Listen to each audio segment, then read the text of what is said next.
কাবাবের কথা চিন্তা করলেই কিন্তু মাথায় প্রথমে আসে যে কোনো মাংসের কথা, গরু, মুরগি অথবা খাসির মাংসের কথা, তাই না? হ্যালো এভরিওয়ান, আসসালামু আলাইকুম। কেমন আছেন সবাই? আশা করছি ভালো আছেন। আমি আল্লাহর রহমতে ভালো আছি।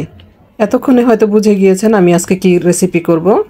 আমি আজকে কাবাব রেসিপি করব, তবে কোনো মাংসের কাবাব না, রুই মাছের কাবাব। তো চলেন রেসিপিতে চলে যাই। আমি প্রথমে একটি হাঁড়িতে কিছুটা পানি দিয়ে এর মধ্যে দিয়ে দিলাম মরিচ, হলুদের গুঁড়া, আদা রসুন বাটা আর ধনিয়ার গুঁড়া, আর দিয়ে দিলাম পরিমাণ মতো লবণ।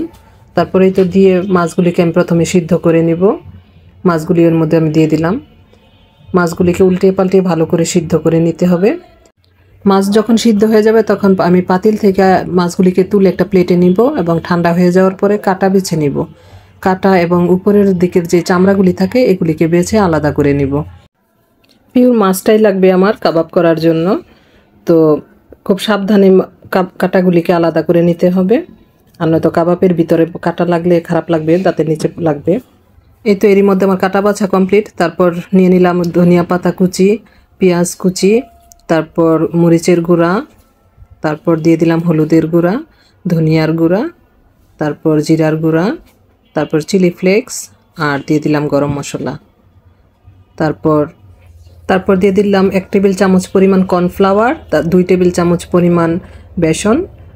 তো তারপর দিয়ে দিলাম আদা রসুন বাটা, তারপর কাঁচামরিচ কুচি, তারপর পরিমাণ মতো লবণ, তারপর 1 টেবিল চামচ পরিমাণ লেবুর রসও দিয়ে দিলাম, আর দিয়ে দিলাম একটা ডিম আর কিছুটা ঘি।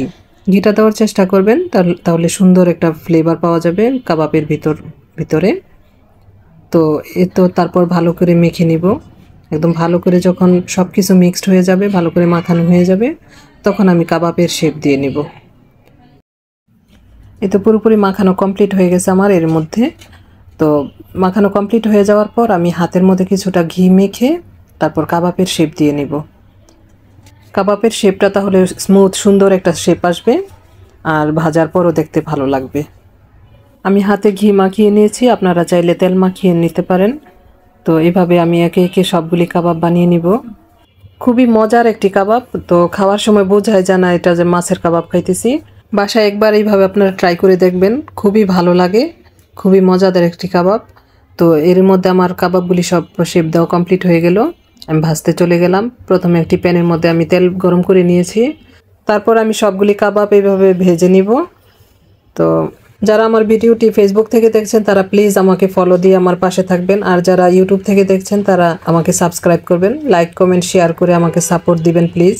সবার সুস্বাস্থ্য কামনা করে আজকের মতো বিদায় নিচ্ছি। দেখা হবে নতুন কোনো আয়োজনে। তো ভালো থাকবেন সবাই। আল্লাহ হাফেজ।